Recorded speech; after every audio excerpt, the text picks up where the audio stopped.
La noticia tiene origen en Santa Rosa. Desde la región este para todo el país. Los temas que a vos te interesan en el resumen informativo más importante de la región. Queremos escuchar tu voz, tus problemáticas, tus necesidades. FM Umati 90.9.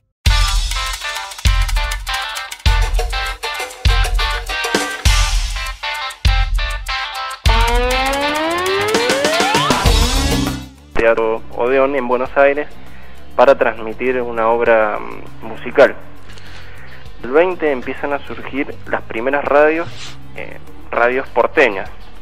Ahí podemos nombrar Radio Libertad en el año 1924, Radio La Red en 1924 también, la red que casualmente se escucha aquí en Mendoza actualmente, Radio Mitre en el año 1925 y Radio Municipal de Buenos Aires en el año 1927. Ahora bien, fíjate qué pasa aquí. Ya en esta primera década del 20, transcurridos los primeros pasos de la radiofonía en Argentina, se empiezan a producir las primeras disputas entre las distintas emisoras por el lugar que ocupan en el espacio radial, es decir, la sintonía. Esto, digamos, es conocido que según la distribución en el espectro radial, digamos, es la importancia que se le atribuye porque es la facilidad con que el receptor puede sintonizar una frecuencia. Claro. Entonces, a mediados del año 1923, los propietarios de las principales emisoras del país suspenden las transmisiones, directamente apagan las transmisiones en señal de protesta ante el tratamiento legislativo de una ley que se pretendía sancionar que regulaba la asignación de frecuencias. O sea, ya tenemos a 3 años de la primera transmisión radial una reacción de los dueños. Hay que tener bien claro que es una reacción de los dueños. ¿Qué pasó? Esta huelga, llamada huelga del silencio, logra el aplazamiento de esta medida por 1 año. Luego sí se sanciona. A partir de la década del 30 comienzan a configurarse las primeras cadenas nacionales. ¿Por qué es importante esto? Porque estas primeras cadenas nacionales podría decirse que atentan contra el federalismo. ¿Por qué? Estaban configuradas de la siguiente forma. Había una emisora madre en Capital Federal y repetidoras en todo el país. Entonces, un mensaje que se producía en la Capital Federal llegaba de igual manera, digamos, al resto del territorio y echaba por tierra la posibilidad de producciones locales. Claro, que es una de las cosas que se plantea hoy en la ley de medios. Exactamente.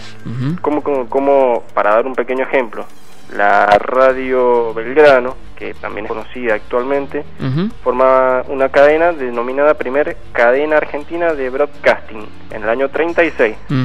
Fíjate, ya aproximadamente 16 años de la primera transmisión radial, ya estamos hablando de conformación de cadenas y primeras, digamos, concentraciones.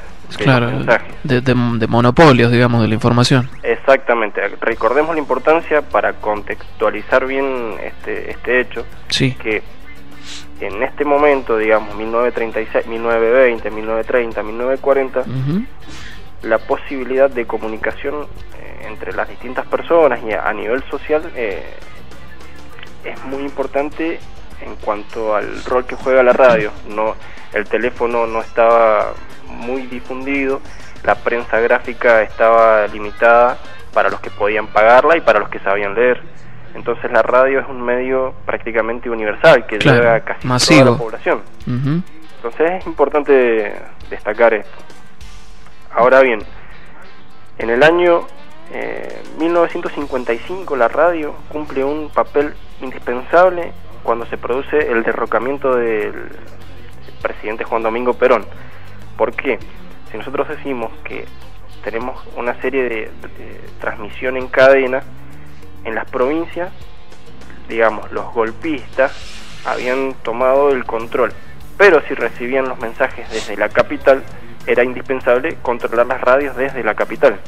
Claro. Entonces, los militares y los grupos civiles afines a los militares, ¿qué es lo que van a hacer? Controlar las bocas emisoras, ¿sí? Pero si nos quedamos un poquito en el gobierno peronista, es importante destacar algo.